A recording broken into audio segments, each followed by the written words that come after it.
groups. So all the kids are independent. We're teaching small groups or conferring with individuals, whatever the teacher has planned for that particular day. And then we'll do a share at the end. So again, all of these skills that we'll be working on, they were chosen so that these are skills that you could also do with your child at home. So you'll notice the orienting or previewing. So encourage your child to, before they just pick up a book, like study the book before, because it's very, and I do the same thing, you just dive into your reading, but it doesn't matter if the child is in first grade or if they're in fifth grade, they need to spend the time thinking about the book and doing a little bit of planning beforehand. Then they just workshop teach.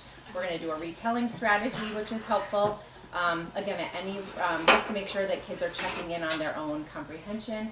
And then the share, we'll be doing some goal setting. So goal setting in terms of stamina engagement, because the best thing our kids can be doing is like pushing themselves to read more and more, whether it's more frequently, for longer durations of time, and really for them to be owning it. So it's instead of a teacher saying like, okay, go home and read for 30 minutes, that's your homework. We want kids to be saying like, I want to read for 20 minutes because I really want to get to this, 3 more chapters in so that I know what's going on with my character.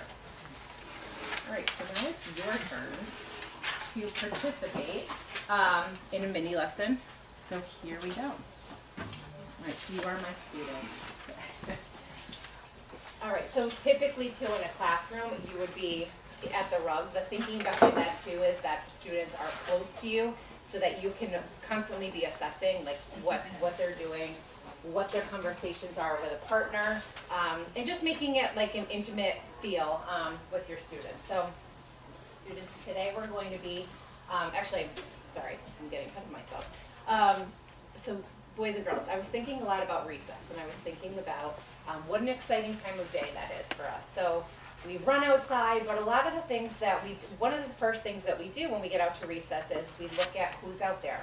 What other classes are out there? What students are out there? Are the swings free? Is the slide really crowded? So when we go out to recess, we make plans for what we're going to do. We think, how might this go? How might I spend my recess time? And I was thinking about your recess time and how that we do the same kind of thing as a reader. So that was the connection piece that I just did, just to get kids engaged and draw them into the lesson. So today, the thing that I wanted to teach you is that readers do the same kind of thinking and planning. I want to teach you that readers take the time to study their books and make a plan before they read. So I'm going to tell you a fancy word to go home and impress your parents with, okay? What we're going to be doing, when we study books before reading, we actually call that orienting. Can everybody say that word to the person next to you? Orienting. Right? So, and really, what we're doing, it's orienting or previewing. All right? My tape isn't working. All right, so let me show you how we do that. We do that with several steps. All right, so if we're previewing or orienting our books, we look at a couple things. We look at the cover and we look at the title. And we think, what is this cover telling me about this book? What is the title telling me? The second thing we might do is read the back blurb. I know for me as a reader, I often don't look to the back, but the back has really important information about how your book's going to go, what problems the characters may face. So we're going to take a look at our black blurb. We're going to scan any pictures or chapter titles. So you are all second graders, by the way. At the end, towards the end of second grade, the pictures start to go away, or that you're going to start seeing there are less and less pictures. So I know in kindergarten and first grade, your teacher was telling you, check out the pictures, take a picture walk. But now it's really important to take a look at the chapters and the chapter titles, because they too are going to be a way for you to study your books and to start making a plan for how the book might go. And then after you look at the cover, the title, the back blurb, and the chapters, I want you to do some of this thinking. I want you to think, what might this be about? How might this go? And then this is actually a second grade. I have this covered because this is the added second grade layer. You may have heard this before from your teacher that you want to think about how the book might go, what might it be about. But in second grade, we're going to ask ourselves, what big problem might the character face? All right, so I'm going to show you this with a book that we are going to be reading in our second grade classroom for a read aloud. I think this is called Gooseberry Park, and there are animals on the cover. So I'm really scanning the cover. I'm not diving right in. I'm looking at the cover, the title, and I'm asking myself, like, what information is this giving me? I'm noticing Gooseberry Park, so that's probably the setting. I'm wondering, is it a park like, the park that we have in town? Or, and are the characters going to be animals? Those are some of the things that I'm thinking. So now I'm going to go to the back blurb. Notice these steps are going to be up for you the entire reading workshop, and they'll stay here so that you can remember the places to look. So the back blurb says, you could call it unusual. Strange, in fact. Most dogs chase squirrels, but not Kona. He's friends with a squirrel named Stumpy. Kona thinks Stumpy is the best thing since chocolate doggy treats. So when a dangerous ice storm hits Gooseberry Park, all Kona can think about is Stumpy and her newborn babies. Can they survive in the freezing cold? Kona wants to help, but the journey to Gooseberry Park is icy and treacherous. It will be difficult. It will be a difficult, risky trip, but sometimes a dog will risk it all for a best friend. Okay, so I looked at the cover and the title. I read the back blurb. And now with the back blurb is telling me that there is going to be a problem here. It sounds like we have characters, Kona and Stumpy. They're best friends, but they're in two different places during this treacherous storm. So it sounds like the problem might be that Kona's searching for Stumpy to make sure that he can ensure that Stumpy makes it through this icy storm. All right, and then I'm just going to take a look at the chapter titles.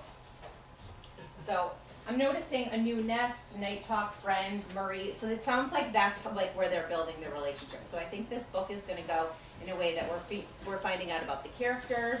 And then chapter 7 says ice. Chapter 8, A Very Big Risk. In chapter 9, Rescue and Remorse. So I'm noticing that, like, here's where the problem is. So it sounds like right around chapter 7, we may hit the ice storm, which is the problem. And then I'm looking towards the end now. A Brilliant Idea, yet another muckraker, The Sign, The Wonders of Technology. And I'm wondering if that's where, like, they'll be able to get through this, that the characters will come together to live through this storm. So I looked through all of these pieces of the book. I haven't read the first word yet, but I spent a lot of time studying and previewing to make sure that I got my mind ready so that now when I dive in, I have a sense of how this story might go. And the thinking that I want to think is like, what might this be about? How might this go? I did that really when I looked at the back blurbs. We've got these characters who are facing this ice storm, taking a really big risk to try to help one another. And I'm thinking Kona's big problem is that he needs to get to Stumpy, but it's not going to be easy through the problem of the storm. Okay, so I'm going to give you a chance to do this with books of your own. So everybody grab a book.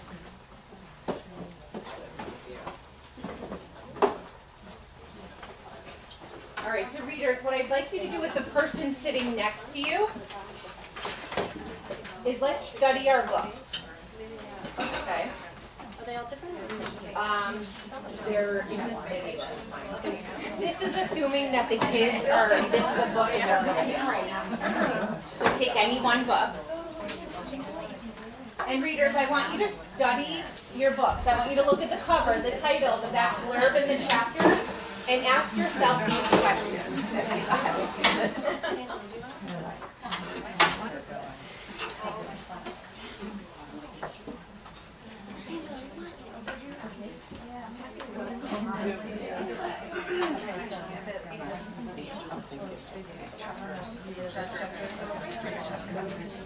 Okay.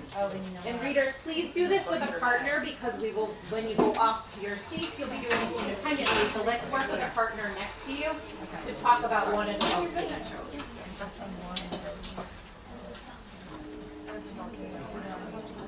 there's another one.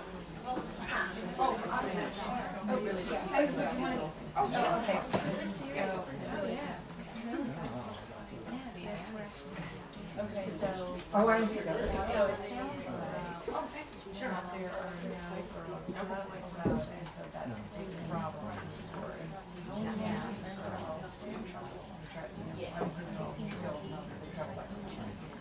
Yeah. But then it says vacation average has a positive connotation. It doesn't have to change the Oh, are they? I mean, you're running a lot of questions, I'm sure.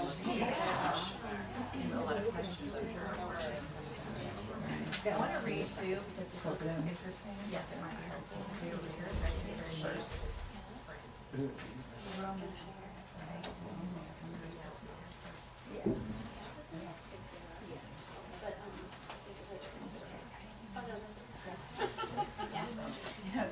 Vacation under the full time. I'd rather go to the beach first to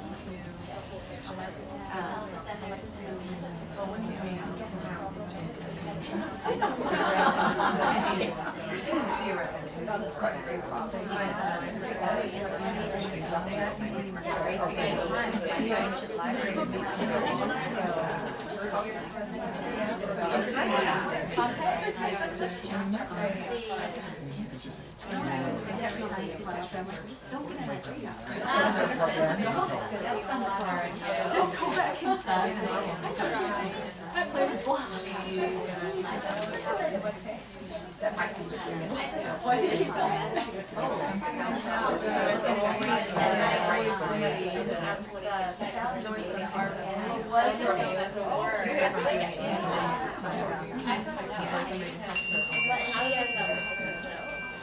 all right, so readers. Did anybody learn anything about their books just by looking at the cover, the title, the back blurb, the chapter titles? Let's try to stay away from the pictures a little bit just because we are end of second grade readers and we're getting into more and more books where we won't have the pictures as readily available. So what did you learn about your books? And did you spend some time thinking, what might this be about? And how might your book go? And what are some of the problems that the character may face? Anybody want to share? So go ahead. Well, in the back blurb, I see that Jack and Annie are going to Pompeii, and the title is Vacation Under the Volcano. So I'm thinking that maybe there's going to be a volcano eruption, and that they're going to have to probably get out of there, but there's also got to be some reason that they were going there in the first place, because I'm assuming most of them would know Magic Tree House, and they know there's some kind of mission or whatever. So they must be going back there for some reason, which actually it says that they have to find an ancient library before it's buried in ash. So I'm thinking they're going to have to solve some clues to figure out where the library is, and then somehow make sure it doesn't get buried and that they don't get, swallowed by lava. So amazing. You just did so much thinking right there without even opening your book and starting. So your mind is already so engaged in this book and you're ready. It sounds like you're really ready to read. So thank you so much for sharing. So readers, this is what your job or this is one of the things that you can be doing anytime you pick up a book. I want to encourage you to always study your books before reading. The best thing about this previewing strategy too is you don't just preview in narrative books that we're reading right now or fiction books that we're reading right now.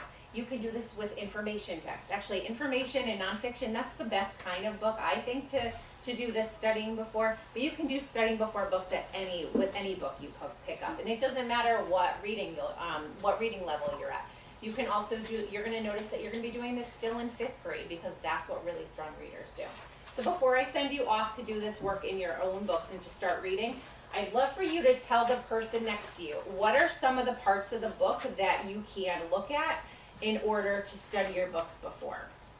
So just as a side note, what I'm trying to do right now is get the readers to think about like what their job is for the day, or like what just trying to make sure that it's actually going in. And also bringing their attention. The kids have visuals in the classroom and we want to make sure that they're referencing, because we can have the most beautiful charts in the room, but if the kids aren't using them, then we might as well take them down. So right now, with the strategy that I was just using for you of turn and talk to the person next to you, about where you can look. I'm trying to get the kids to internalize this strategy so that they're able to do this with independence and hopefully at home too. So, yeah.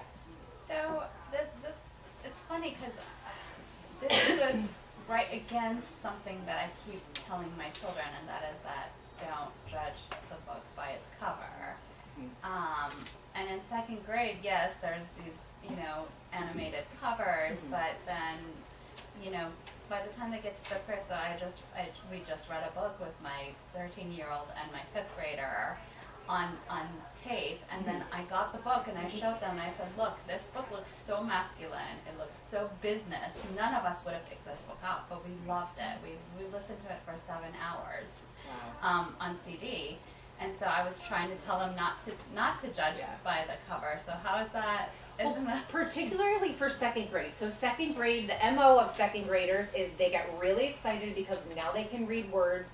They've got the chapter books, so they just like dive straight in. And we're trying to get second graders to slow down and to do that pausing and that thinking because they just want to speed read at this point.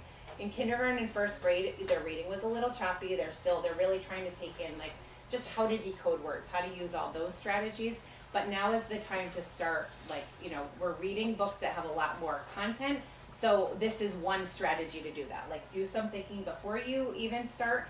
But then, more importantly, as you're reading, so you'll notice that my mid-workshop strategy is going to be to stop and retell. Tell yourself across your fingers what is going on in your book. Because again, at this particular grade level, they dive right in. And then with 5th grade, and I'll show you the progression that we use too. 5th graders, there's so much content that's going in that like they need to get their brains, like from the minute they pick up a book, they've got to just start thinking rather than just going right into it. So the saying, I would think like that's enforcing read the back cover to see what the story's about versus looking at just the cover. And I'm guilty of that as an adult. I'm like, oh, that's a pretty cover. Right, but that's something that's so important to talk about is that and especially some of our books like classics that I know I was reading when I was in elementary school, they're still around, but they look like they were around when I was in elementary school. So that is a good conversation to have too, that we can't just judge based on because it's really the story. All right, so readers, please, before you go off, just tell the person next to you, what are some of the parts of the book that you are going to look to, and what kind of thinking are you going to do before you read that first word? Talk to the person next to you. Make a plan for your reading.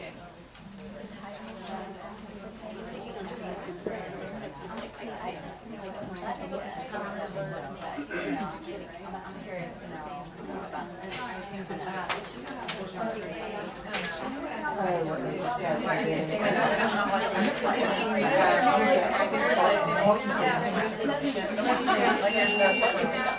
All right, so readers, off you go now. You'll be reading the book that you have in your hands. We're going to go off into our independent reading.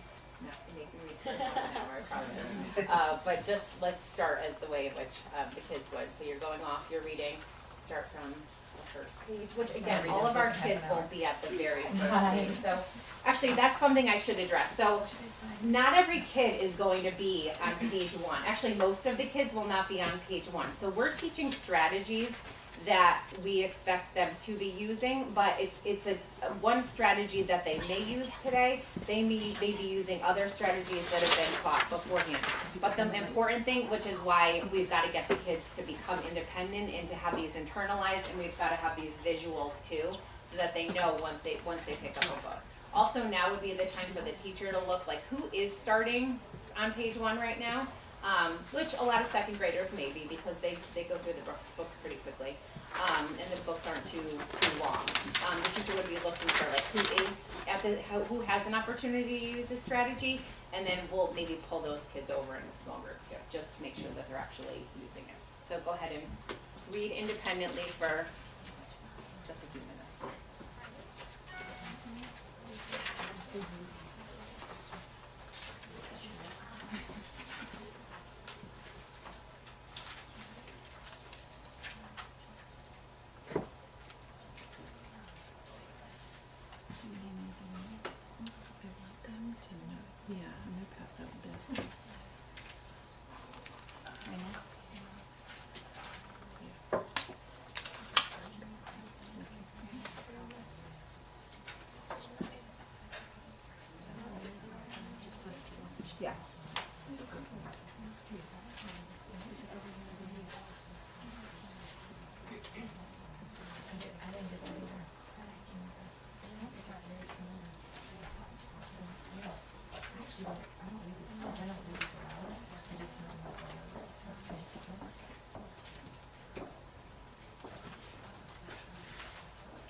All right, so readers, I'm going to stop you.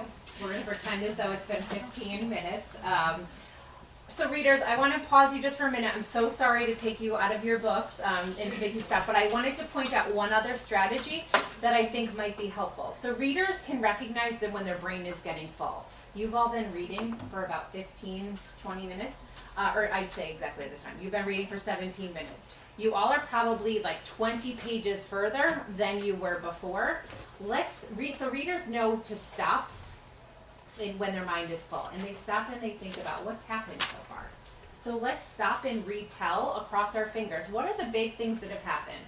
So first, this happened. Then this happened. After that, this happened. Because strong readers stop and they think what has happened and keep track of these important events. So go ahead and do that with the person next to you. Again, you guys haven't read that much to actually be able to do it. Basically looking at the stuff. So I don't know. All right, and readers, back to me, please.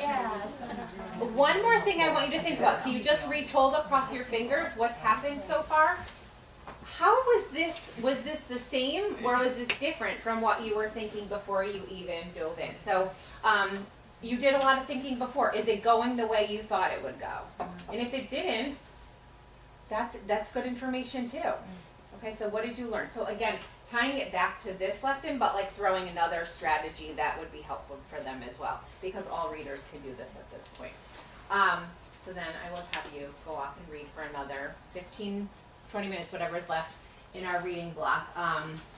And then I'd be conferring with students, which means I'd be pulling up alongside of a child, asking them questions about the reading that they're doing right then and there. Or possibly I have a goal for the child, and I'm following up on which our teachers are taking notes on what they're doing with the child.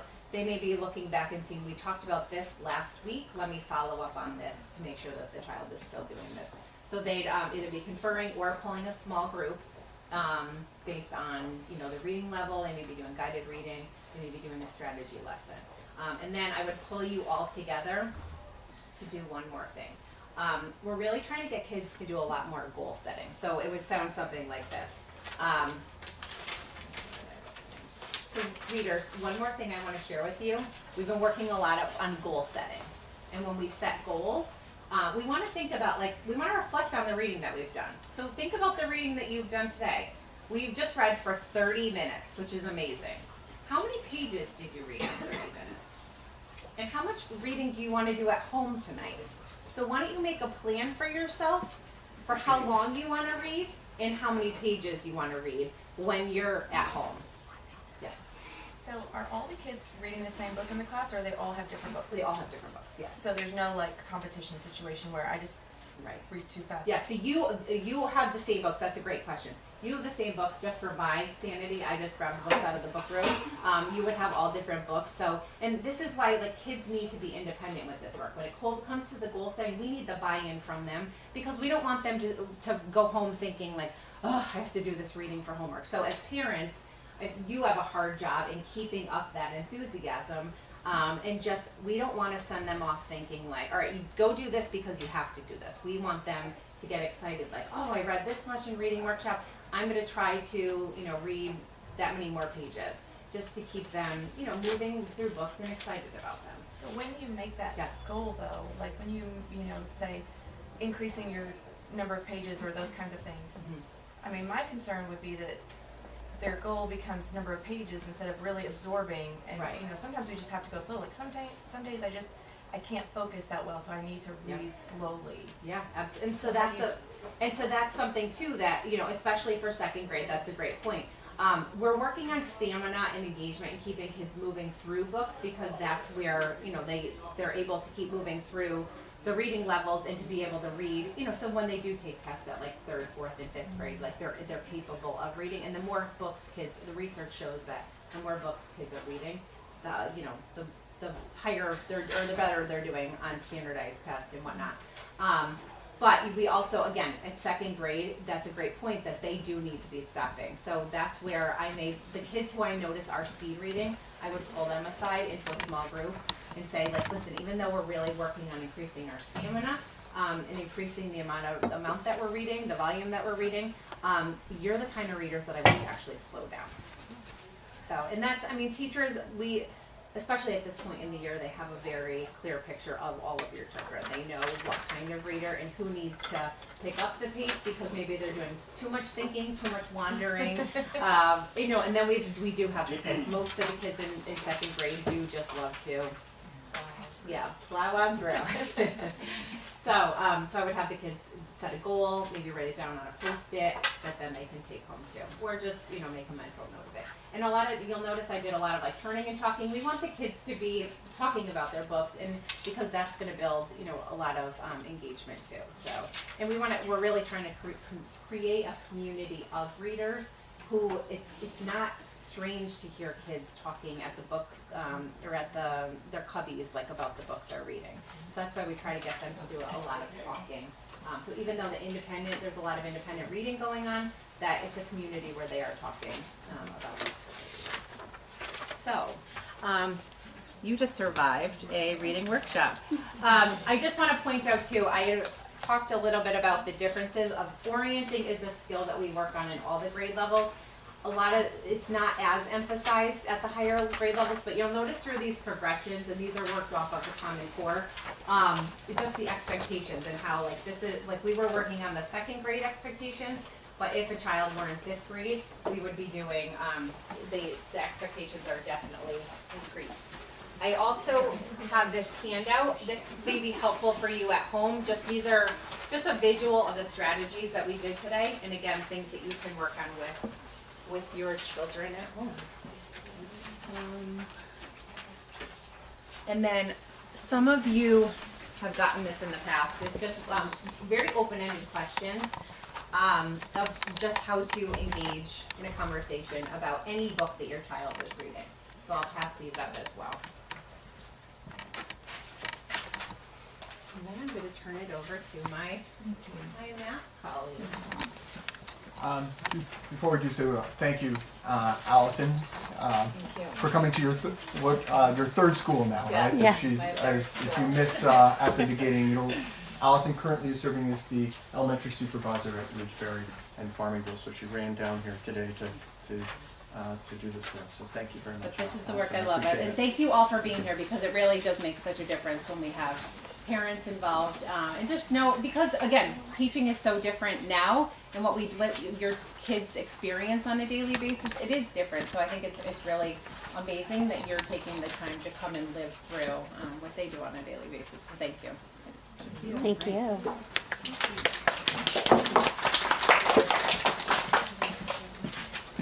Oh, you did. I wrote. Oh, you did. I was going to come deliver coffee to you guys. I was feeling kind of like. Anyone want coffee break? Well, You could take like a 2-minute. yeah. Do you guys get coffee? Don't feel like we have tons of goodies over here. There's gluten-free. There's gluten-free bars as I'm taping.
So what I'll do is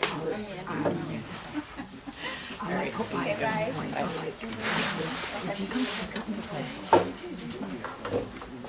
Do you know what I do? I just keep it in my trunk and then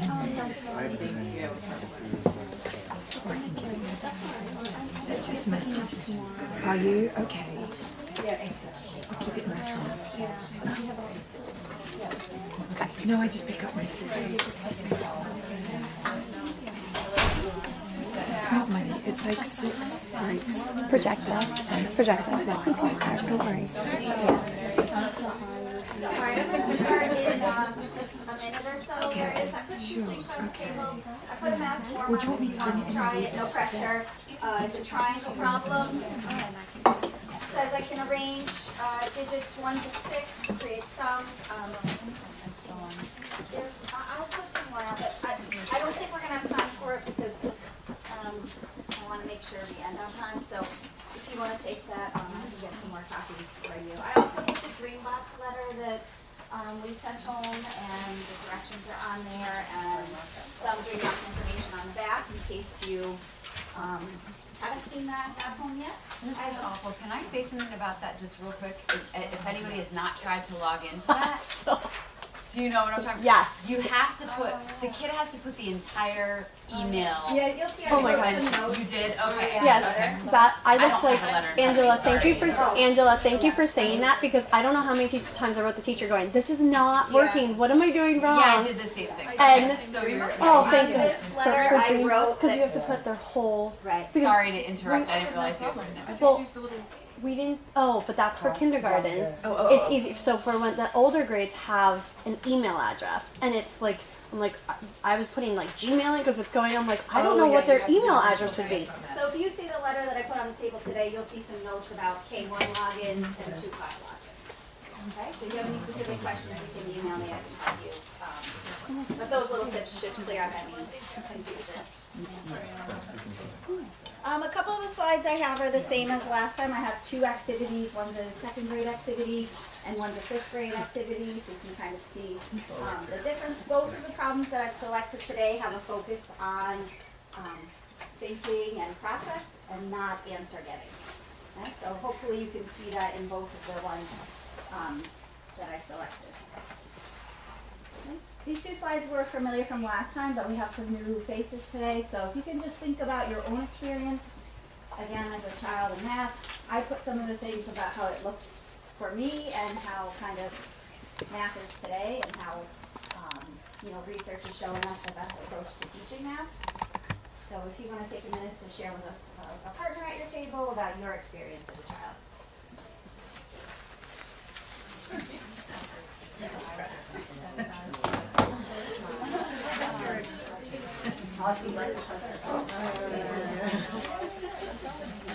Figure it out.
Does anybody want to share? You don't have to, so I will share kind of what I heard overall. If no one wants to share. Does someone want to share? I've heard Shelley talking about it. The stress of having to memorize and like perfectly perform, even though it wasn't really explain why. Like the reasoning behind it wasn't there. It was just, this is the way we do it. So learn to do it this way, memorize it, and do it. Yeah, totally. And do it a Anyone million else have a times. familiar experience? I heard a lot of like the word stress, traumatic, anxiety, memorize. There's a lot of. That's more like helping our kids with their homework now. I didn't when we did it first time. So in our classrooms, we try not to emphasize any of the time piece of it. It's a lot about the strategy. It's a lot about thinking. You'll see kids solving problems in many different ways, and some of which I'm like, that does not work for me. But when I see that kid do it, and they are able to apply it and explain it in their own way, then that's the ideal, plan for them. So my experience was very similar to that. I was sharing with Mrs. Walker that I'd go home, didn't really get what the teacher explained, because I memorized it in like this little short chunk. I'd ask my dad for help. It ended in tears every single time. He'd explain it once and then be like, well, I just explained it to you. Like, how come you don't get it? And I'm like, I still don't get it. And every time I think it ended like that, I stopped asking for help. No, wait, I'm still stuck on what you just said. So it's okay to do it their way because, my kids will come home and they'll ask for help and they'll be like, no, that's not how we do it. Is it really okay to do it other ways? Well, I would say it depends on what grade level we're talking about. So in like second grade, for example, we are teaching them a lot of alternate strategies so that they can really understand addition, subtraction, and not jump to a computation algorithm. So they don't understand what that, 10 ones is 110, and we just teach them cross this out, make that 9 an 8, and add a 1 over here. Like, that's not really going to make sense to them. It'll work every time. Will they be accurate? Yes. But do they understand the math behind it? If they don't know that 10 ones is 110, then they really can't build on anything higher than that, because everything's built on that foundation of 10. So it would depend. If you have an older kid, like at 5th grade, they're learning much more, abstract strategies, more algorithm, towards that process. So then the older grades, it's okay to kind of deviate from a Yeah, an structure. older grade kid typically is using more abstract strategies. But they do have a number of different ones that they can use, don't they? Like, I know Tommy likes the one where it's like a chart and there's the hundreds and tens and ones Right. column. He loves that So one. that's what I'm saying, it's really dependent on concept Yeah. and grade level. Right. As to when that concept is introduced, they're gonna be using more pictorial strategies. Obviously in 5th grade, I don't want a 5th grader drawing, hundreds, tens, and ones to do their computation. So I can't really answer that for like one thing, because in certain grade levels, it's the first time they've studied this topic. So in 4th grade is the first time they see decimals. So they will be using a lot of 100 squares to shade in, this is what 7/10 looks like. But in 5th grade, they're writing 0.7. So, Do you think it's better though, because I find it two very different learners, but they both benefited from the algorithm first and then going to school and learning it all these different ways for the why that works. When they kind of went in and just learned all this why and all this theory and all this numeration and number sense, and then tried to apply it, and all of a sudden there was do you see what I'm saying? Like, it was easier I mean, it's depending on each kid, but what the research out there will tell you is that the why it should come first. Building on like manipulatives to pictures to concrete. So if you could just maybe hold your questions till the end, and then we can have some time so that we can experience kind of like what their day is like. I'm happy to answer them, but some of them might get answered with this. Okay, so here's some of the thinking on why we do teach kids multiple strategies or methods. It's not to confuse them, and it is like strategically planned out as to like which strategy we teach first and why, and then when we see kids that are ready for more, we layer on another one and another one, so that eventually they can get to the most efficient. So it's not like day one, we're like, here's 5 strategies, pick what you like. It's not that kind of like mess that it may look like all these strategies in different ways, and then the kid feels like, well, I don't even know one way well. That's like the worst thing about multiple strategies. So we layer them in as they're showing us that they're ready for more. So everyone will begin at the concrete phase. So really, regardless of grade level, you'll see kids in 5th grade having blocks out. You'll see the same in kindergarten, having blocks out. So however that concept's introduced at that particular grade level, it will start out with something concrete. Even in the upper grades, something concrete might mean a physical bar model. So we might be folding paper. What does half look like? Okay, let's make half. Okay, if I fold that half in half again, what will happen to it? How many pieces do you see? So sometimes it's not just like a cube or a shape or something like that, but it's the hands-on connection to their learning. Okay. So they all will go through some kind of concrete and then moving that concrete to a drawing and then eventually the abstract, which is our traditional kind of math that we learned. Okay. And then again, students enter the problem at their readiness level. So we could have one great problem and you'll have some kids that are, their comfort is still in some concrete material. Great. Some are doing both. Here's my concrete, now I'm going to draw my concrete. And some kids are maybe drawing and moving to a number sentence. So even within one classroom, just like in reading, they have all different levels. We have that in math too, where they're experiencing the math in a different way. This does help with promoting like the anxiety level down, because we all have some way to engage in the math. It's creative, it's flexible. I can do it kind of like with what works for me today. Tomorrow I might try something different. There is that element. We want them to risk-take in math and not just live in a box.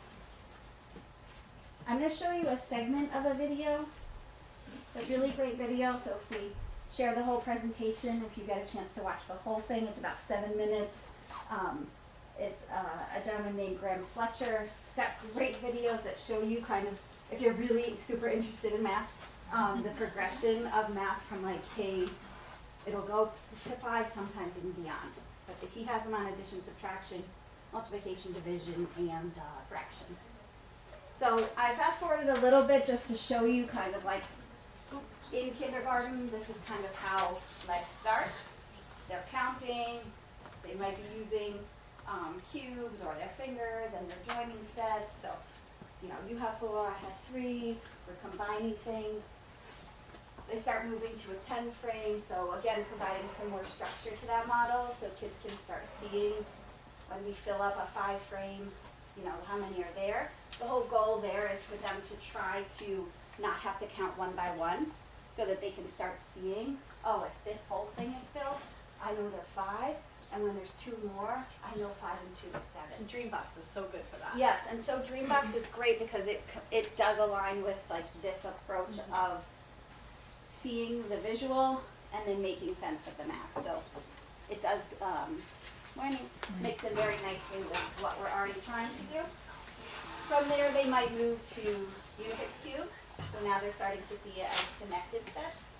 They can compare. When we talk about like, you know, 4 is how many more than 3, that's really abstract for a kindergartner to try to explain. But if they build it and one partner has 4 and the other partner has 3, they can then tell you easily how many more, you know, the other child has.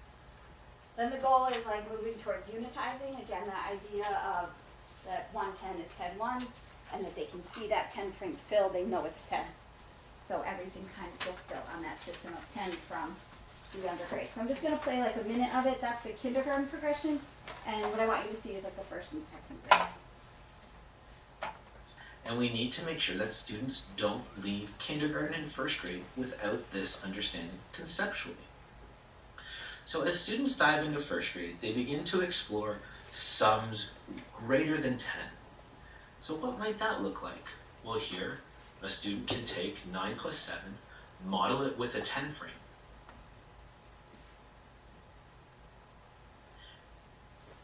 And because they've worked on this idea of unitizing, or they're beginning to, they know that it's most efficient to, say, fill up a 10 frame.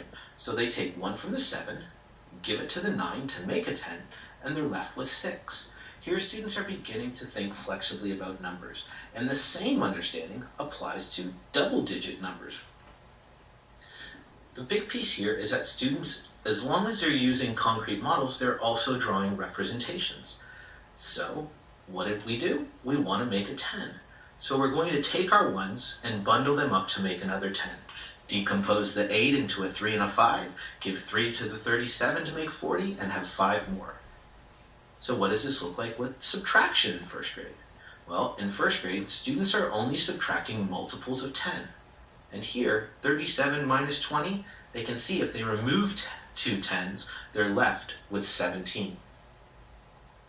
Alright, so I'm only showing you like the smallest segment of it, but he does go on all the way through the upper grades if you're really interested in it. It's great, but I just love how he shows you that connection between this that kids often find, and parents often are confused about like why we might teach this kind of approach, but I feel like when you see it happening with the cubes and the colors, the relationship between the numbers is much clearer.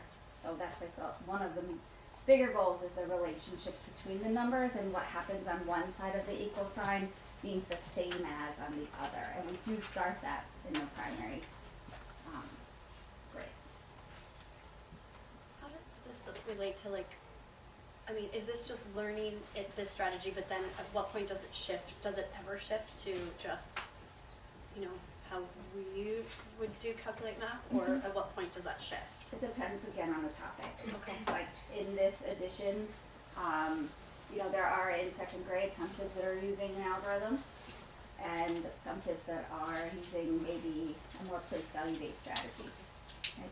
We go by what the standards say, and the standards are at 4th grade that they can do a 4-digit plus a 4-digit in a traditional algorithm. Okay.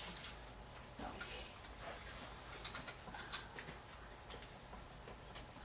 Okay, so again, just a little overview of what that concrete pictorial abstract, the concrete is a doing phase, whatever that may be. It may be objects, it may be a story problem for the upper grade kids that makes it real life and not just numbers.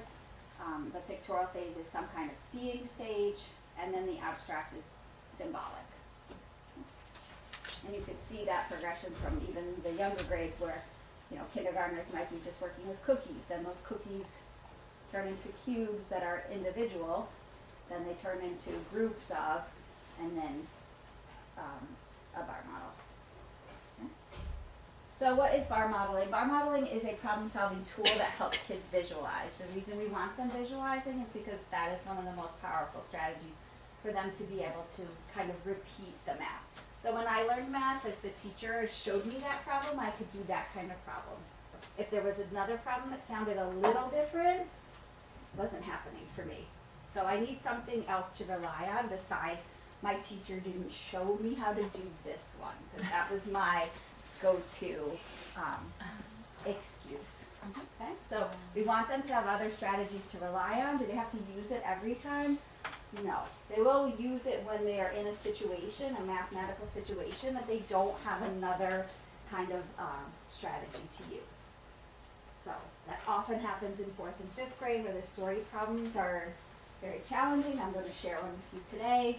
And the bar modeling tool does help them to kind of make a picture of it and see the math that's behind it and not, you know, give them a place to get started. It also helps us see where they are in their thinking. So it's okay if you don't finish the problem. Show me what you do know so that I can see what you know and then build on that instead of me showing you the whole thing. Okay. This is an old slide I shared. These are all the parts of a math lesson. Our focus again today is on that exploration stage, which is the 2 problems we're going to kind of get a chance to look at. Okay, so our grade 2 problem solving sort. Our students at Branchville did this about 2 months ago. They've done this problem. What I'm going to be giving you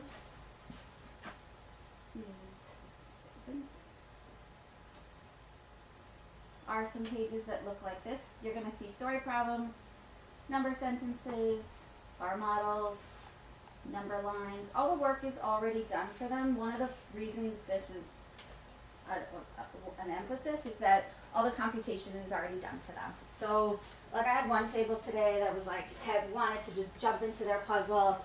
They don't want to share, they want to find answers, they want to get the math done. But putting them in situations where they don't need to find an answer, ask them to do some thinking work. So some days our goal is, find an answer, we're going to figure out what this problem, whatever the question is. Some days it's what strategy is the most efficient, and then other days it's like using visuals to help us better understand math. So it's not always about can I be a calculator kind of math thinker. Okay. So what I'd like you to do is I'm going to leave a packet of these. I don't know how much time we'll have, so I might have to end you not giving you enough time to actually experience the whole task. But what your goal is to try to make matches out of these. So you want to match the story problem with the models, etc. You'll notice that when we gave the same ones to the kids, that they all have the same numbers. Okay? So every story problem has 46 and something. So at first the kids, they start putting them together. Oh, these all go together because they have the same numbers.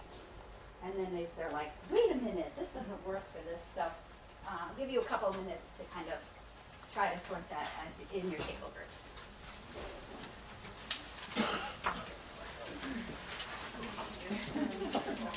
I have another one.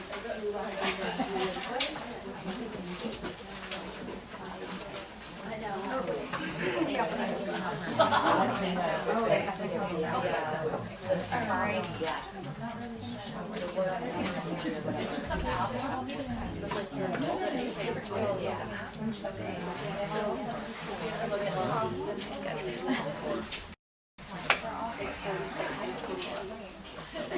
For example, this is it.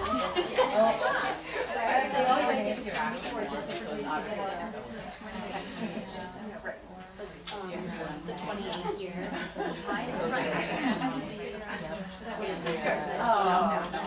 much money do they have together? So that's all together. So this would have this one. This is the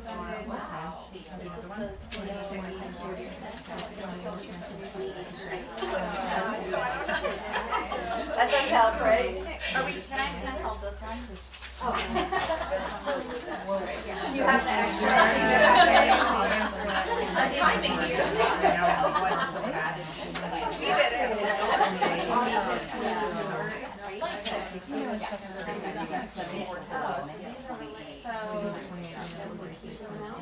Kevin makes 71 muffins to sell 46 or blueberry and trying to figure out what it is. Oh, okay. Where is the same one when I'm doing it, the answer is 46. You have to add up. Write all the tens together. Because that's 46. Right. Oh. I don't Right. It is different. So yours you started to write. This is just will represent I thought it was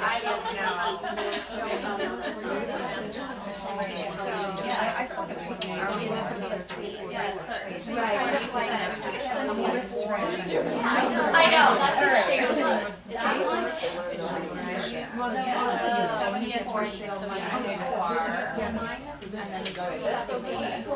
it should only be 46 instead of work. I mean, it's not and then you have to do 74. I know. Yeah, you do minus 4. So we'll just do like 1 more minute. Okay, that part I did not know. So this is where So that's the same. I'm looking for something more really Are we supposed to match these or are we supposed to help? No, you're supposed to match. Oh, our number, she's our treasurer, sorry guys. Yeah, bye. Really getting into Let's do some of those options. No, you just match the number story with the. Now it's your turn. Think on the end of year 2 because last year you'd be like, you're not doing this. Yeah. We don't trust you. This one is just, that's not bad. It's just, Okay, hold on. and then I just have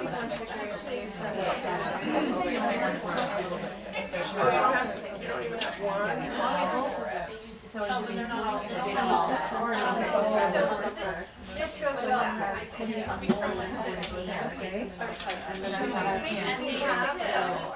So then you add your 26 the whole 26 hours. Okay, so then just use this to figure out what the fund work is. Yeah, okay, so you said 74. Yes. Yes. Okay.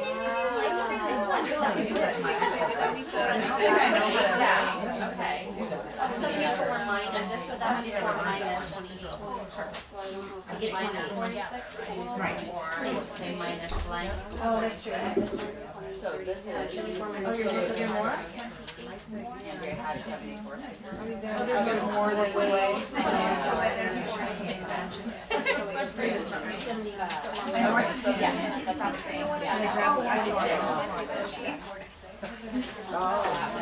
That one, 46 is the number that you're figuring out. Okay, so you have one of these. Okay, so we don't have And obviously these are meant for, so then we have to draw them and figure out the energy. We're not necessarily Okay, perfect. So hopefully you had enough time to kind of feel what it would be like. This table had great questions. Typically the students would have about 20 minutes to do this, so they have a lot of time to talk, sort. They're around the room, so they have a lot of space. They will be moving things around. It's interesting, then we talk to them about what their strategies were. Like some groups will share that they read all the story problems first. Some jump right to the number of sentences and are working backwards. So we'll look at like what are some, efficient ways, or maybe things that we should think about next time when we get some kind of activity like this on like a plan before we dive in. The teacher then is going around like checking in with groups of students, not necessarily showing them if they're right or wrong. This is what they want to know right away. And what I want them to know is that they don't need me to tell them if they're right or wrong. They should have some other way to check their thinking. They have each other, and I'm there like as a guide. So I might ask them some questions when I pop by, but I'm not going to say like, this one's right, this one's wrong. This is what they want. Am I doing this right? my Can you gosh. show me? For sure. But I want them to see that they can like communicate why that's right or wrong, which is so hard for them. But they did this, and it was really amazing to see, even if they maybe aren't comfortable in a bar model or they're not comfortable in a number line. They might not choose those strategies themselves, but this kind of helps like build on the thinking and the relationship between the numbers in it. So, do you have enough time to? Yeah. Okay. So I want to make sure we can get to the other one. Okay. So I have another story problem up here. This one's going to be a 5th grade story problem. So if you want to kind of clean up your table, make some space. You have a lot of faith in us. Sure, I'm just going to leave a couple of these out.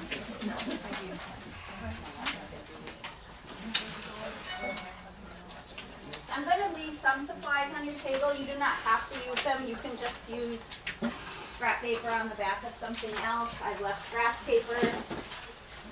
I've left some physical bar models. Okay. Yeah.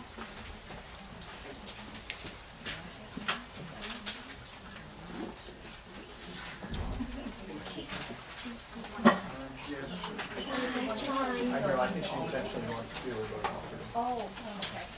Maybe we share. You can either share or you can, I think, give me more.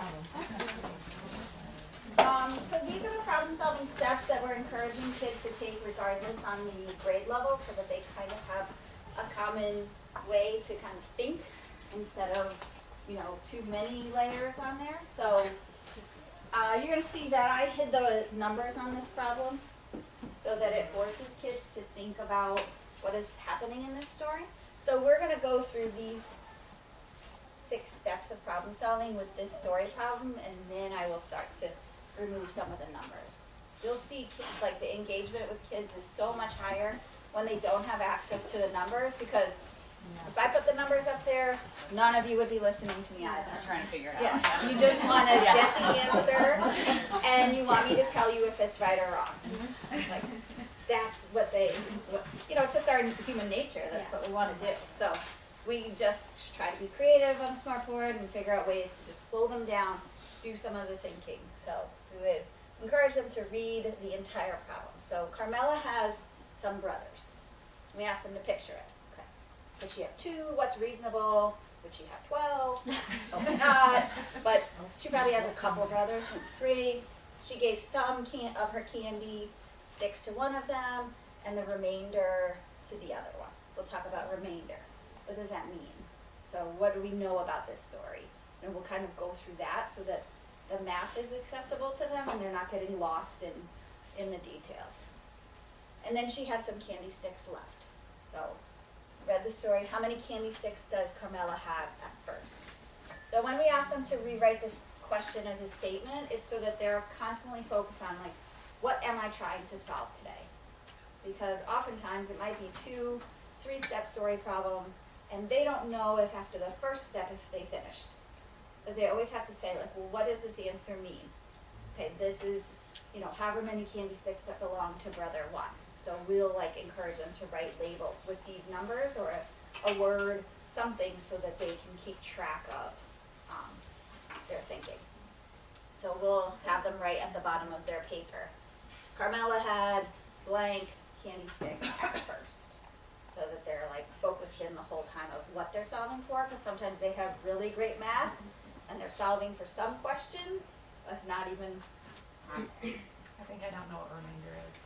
I don't know how you could give some to one and then the remainder to another and still have some left. Blank of the remainder.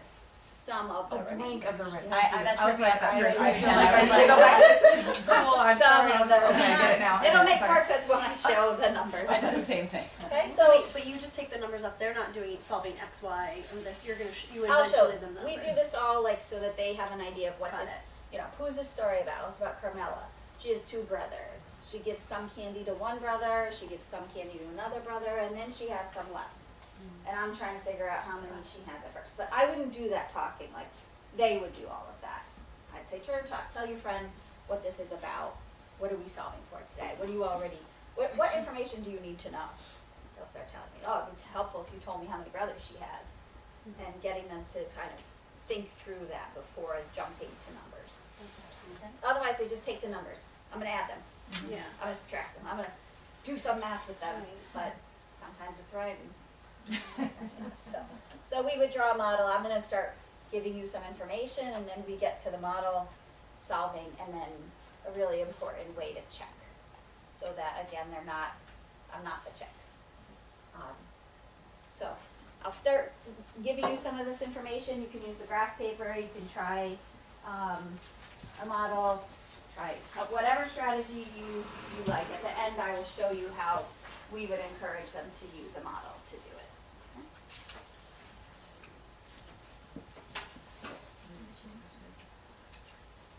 Okay, so we would do this and we'd pull up one piece at a time. Okay, so now change your picture now that you have some more information. Okay, she has 2 brothers. Oh, she gave a 1/6 of her candy sticks to one of them. Couldn't it just been a number? And she gave 2/5 of the remainder to the other. No, So I quit. I'm sorry. they'll start talking about, what do we notice about these fractions? Well, they have different denominators. How does that change your picture or your model or your number sentence, whatever they're going to be doing? At the end, they're going to get the same answer regardless of strategy. Oh no, 1/6 and 2/5. Huh? She had 12 candy sticks left. Huh? So go ahead and have a minute. You can work with your table groups to see.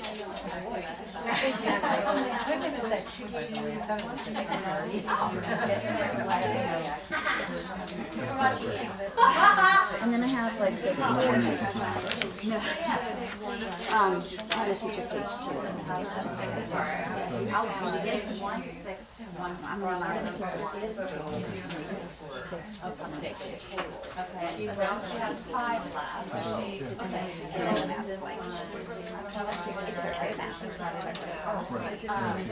Figure out. And what a great example.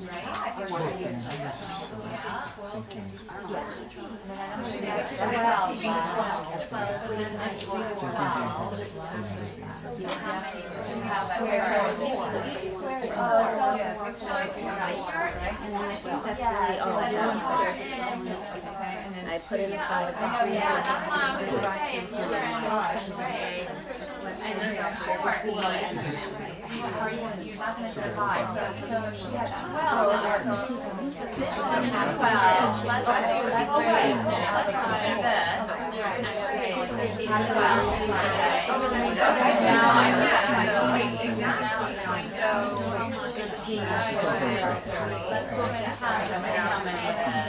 Because it's too many grades. So then I would want to do it again. So she has 12 kids. Would you even need to do that? Because I want to know how many are in each. Right, but if it matches, then I think it'd be 12. It could be. So that's another way. But I want to know how many is in each one. Okay, but you did this a long time ago, so we did. Yeah. Because you did this like the first So time. this is 12 and that's 12. Not the exact same, but we learned. We learned. But you could either divide it, because I literally did not even do it this way. This is here, I was dividing it. I was dividing this to see how many each in each level, and then to do, okay? So 4 times 1, 2, 3, 4, 5, 6. Well, what first was Okay, that's right. Because it said of the remainder. But she didn't say. She said, Right, that you didn't say of the remainder. Wait, don't be looking it up. I do. I know the answer, but that was the old school way. I know, that's what we were like trying to go back to. Can you get me that? Yeah, that's similar.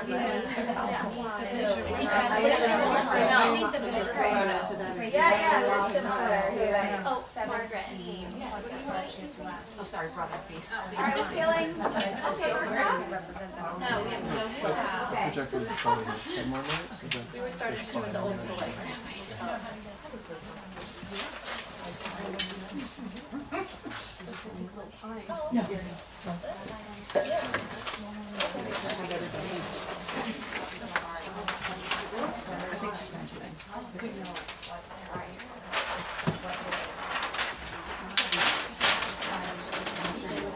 Alright, so some of the questions that I heard at table groups were like, do kids have to build a model? No. Do kids have to solve it the way, can they just jump straight to numeric expressions? Sure. Right? As long as what they're putting on their paper makes sense mathematically, I don't really, especially in 5th grade, necessarily care like which approach they're taking. If they can articulate why they chose that, how it works for them, and they can make sense of it, and it's not their neighbor's thinking that's like all just symbols, I'm okay with that. But that's because this is 5th grade. At some problems, I might say to them, today I want everyone to do a bar model and a number sentence for everyone, so that they can see and explain the connection between the picture and the symbols. So do you want to share a little bit about your experience before I... Definitely no. I didn't say your answer. I just said your experience with it. I loved it because I built a model with this, and she was like, I'm gonna stop talking. No, I love, that's why I love you. That's why you're our treasurer. No, because, when you look at 1/6, 2/5, you get all, but when you do it and you visualize it, it really becomes very much easier. And then you the fraction part Show us your becomes like, model. oh. Okay, so I used this and I folded it in half and I folded it in half again. So I got 8 parts, but really I needed 6 parts because we had 6. So I tore That's a good strategy. I didn't say it was.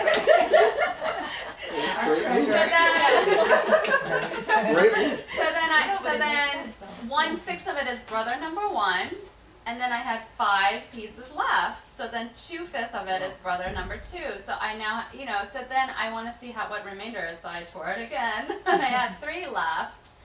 And now these represent 12. So I kept folding it until I got 12 little ones. I didn't need to do this. Wow. I really didn't, because I could have done, okay, so we have 3 parts, we could do 12 divided by 3, but it's just another way. And then I visualized it and saw, okay, there's 4 in each part. So now we can either multiply and say that 6 times 4 is 24, or we could, I don't know. Like And 12. anyway, that's Yeah, 12 plus 12. but that's perfect. 12 plus 12 We is would 24. want kids like ripping the paper off to make it accurate. So they often do that, like especially when they're folding paper and now, oh, I don't need this many, or they're comparing 2 things. So I might have like, I don't know, like gum and candy sticks, and we're comparing 2 things. They might have 2 models, and one model's supposed to be like bigger, greater than the other. They might tear some of it. So it is a strategy we encourage them, rather than like throwing, what they want to do is, oh, I did this wrong. I'm going to crinkle it all up, throw it out, and I'm going to start over. And that's not always helpful, because then they're like wasting their brain power, throwing it in the garbage instead of adjusting their work and thinking, is what we want them to do. So, how I would show this to them. Okay. And that fractions oftentimes does cause a lot of anxiety. Kids feel that they don't have the same comfort with fractions as they do with whole numbers. We want them to know that all of their learning in whole numbers can be applied to fractions, so that not to get overwhelmed, especially when they're like, oh, this has 2 different denominators and the remainder, I'm never going to be able to do this. And then they're kind of done. Okay? Then I can't Like I even... was. Yeah, just now. No, and then I can't access any strategy because they're so overwhelmed. But if they are learning in this kind of approach from the younger grades all the way up, like their mindset is totally different, they're willing to take risks, they listen to their partner, so that their learning is social and it's not just like the teacher affirming that like, wow, you have the right answer. Can you come see me at the back table? And, I'm gonna call your mom. Like it's not that kind of place. Like we would value you cutting up the paper and showing all those 12 just as much as we would value someone else doing 12 divided by whatever. Right. So she was saying, really, this is 5th grade. We shouldn't be, not we shouldn't be, but is it too easy to do this? And I was like, I'm 40, and it's, I look at those numbers and I'm like, oh my God, there's exactly what you said, different denominators, but when you do this, it becomes a little bit easier. And yeah, you don't necessarily need to do all of it. You could then move on to And you will see harder. kids in one class doing all different ways.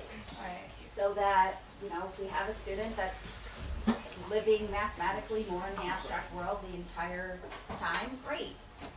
They're being pushed in this kind of thinking. We have a student that, math facts maybe isn't the strength, or the thinking is overwhelming, we can use a paper model and do that. So that, the goal is that everyone can do this kind of thinking without, the burden of everything else that's living in this story. Okay? So when you see it, like the thinking in there is challenging when you first read it and experience it, but when you start to build it, you're like, oh, this math is actually easy. And that's what I want them to see. So it helps. So I would sometimes even just show them one part at a time. So I might only show them 1/6 and not give them anything else. Okay, so let's fill. What does that look like? They'll tell me, oh, there's 6 parts. How do you know that there are 6 parts? That's the denominator. What does that mean? So that they're not always just using these words and like having no connection to the vocabulary. So it might do 6 parts. And you might see kids, doing again this with Post-its. The nice part about it is like they can be creative and do, some different ways. Or another thing that we often encourage them to do multiple ways. So I might say, okay, can you show me another way? Can you show me another way? Maybe think of a way that we haven't even talked about. That's also pushing their thinking to show multiple representations of the same concept. Okay, so I might say, okay, so I know she gave a sixth of her candy to one of the brothers, so that's 1 out of 6. So can we do that? Yeah, we can label that. So I might label this just brother 1. Okay? Teaching them simple ways to kind of keep track of their thinking. What else do I know? She gave 2/5 of the remainder. What's the remainder? The leftover. Where is it? Show me in your number sentence, show me in your model, show me in your paper folding. Wherever it is, even if it's in a number, they should be able to show me where that remainder lives. So, remainder, and then she gave 2/5. So again, I'm thinking that 2 out of 5 parts. Oh, how convenient, I have 5 parts left. I mean, these are strategically staged for them that they are able to work out friendly with doing some like heavy thinking. Okay, so the 2 out of 5 she gave to the other brother. Brother 2. What do I know about the leftover? She has 12 candy sticks left.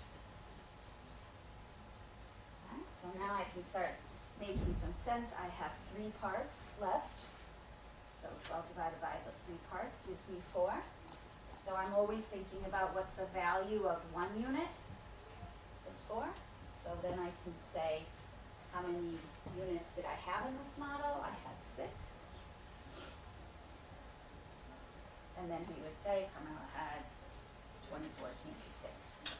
We need to duplicate Prajakta at our houses every year. My daughter is exactly like hers with the weight list. Of course. That's the artist. You win. Artist. Did I lose that? That teacher packet that I had? Oh, I put it right here. So this is from one of the teacher pages that you'll see. Sometimes models look different. They might be a before-after kind of problem, or a before, this one's like a before-after-after. So kids might not draw all of this in one model. Some might be doing this in multiple stages, where they're doing the first model, and then they redraw 2 out of 5, and then, you know, so it doesn't always have to look like mine, and we emphasize that to them, but it has to be mathematically accurate. So I don't want them fixated on like, okay, how did she label it, and, you know, what did she do with that? My model looks different, but as long as it's mathematically representing the same thing, you do not have to label it exactly like mine. So I don't want it to be an emphasis for them on like regurgitating what the teacher did. So, is this not confusing, the fact that it works out so perfectly? Because the moment you make it the moment you take the remainder and it's not in 5 perfect pieces, I don't know what to do. Is that not a problem? It will be, but I mean, that won't happen generally in 5th grade. It's going to be more middle school situations mathematically, and then they are moving to more of an abstract method. But it's easier for them to move to an abstract method if they understand this. Because then it's just layering on one more thing. If they don't understand the story when it works out friendly, they're not going to understand the story when it doesn't work out friendly. And then their breakdown happens from there, right? Like middle school math, you either like, I'm a math kid or I'm not. Which is what we don't want them to live in that world, because my entire family would say I was not the math kid.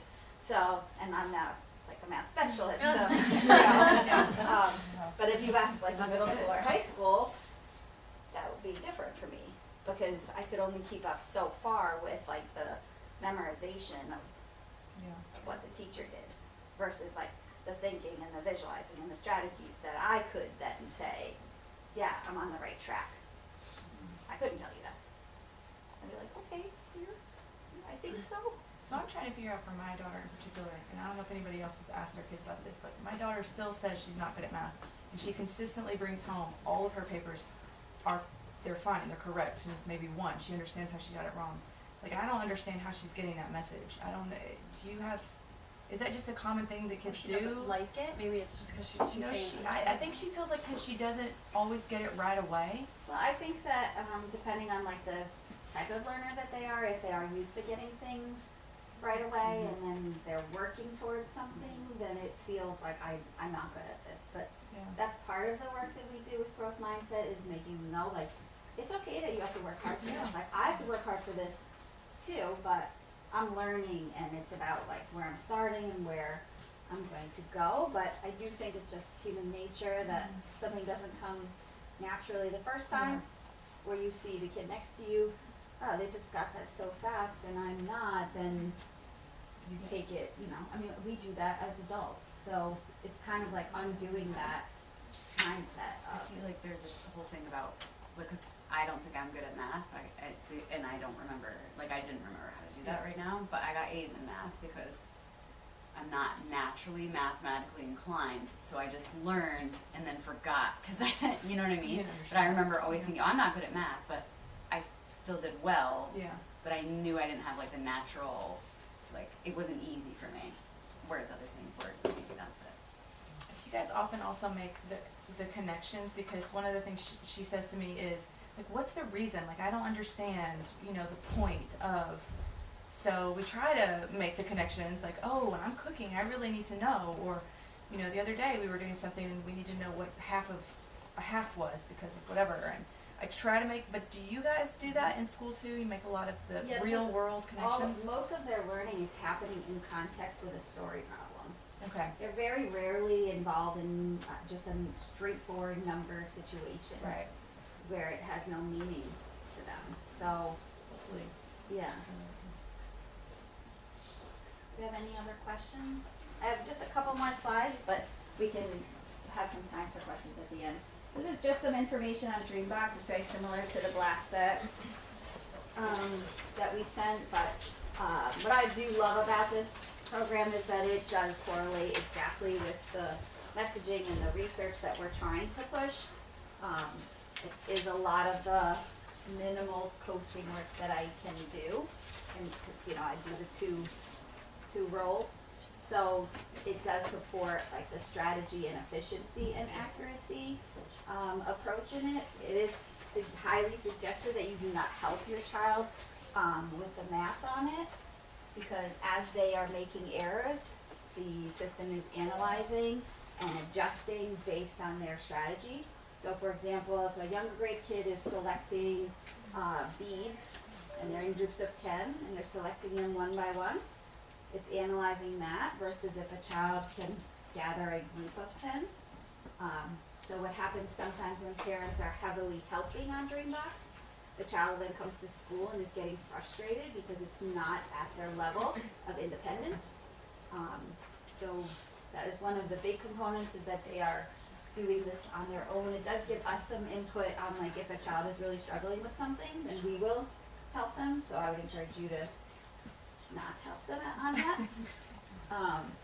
It gives them targeted practice to kind of fill in maybe some of the things that they've forgotten, haven't seen in a while, need the repetition to come back to. So it's not just living in a grade level path, but they might be working on some skill sets from a prior grade. They might have some opportunities to work in more advanced content as well. And then the last slide, and then we can have a few minutes for questions. Those are some of the websites I've already shared with you. I did add one in there from Greg Tang.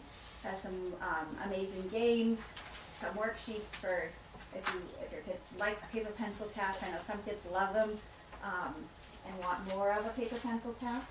So those worksheets also go with strategies. You'll see either some cubes there that have dots in them, or fingers, or something else to kind of help not just focus on a symbol. We'll post these on our on the PTA Okay, site. perfect. And then hopefully you'll join us for math night. It's April 2nd. It's 6:30 to 8. You can come for the whole time. You can pop by for half an hour, but the parents really have some great games, and we'll have some sessions like for Dreambox, so you can kind of see what it looks like as a parent.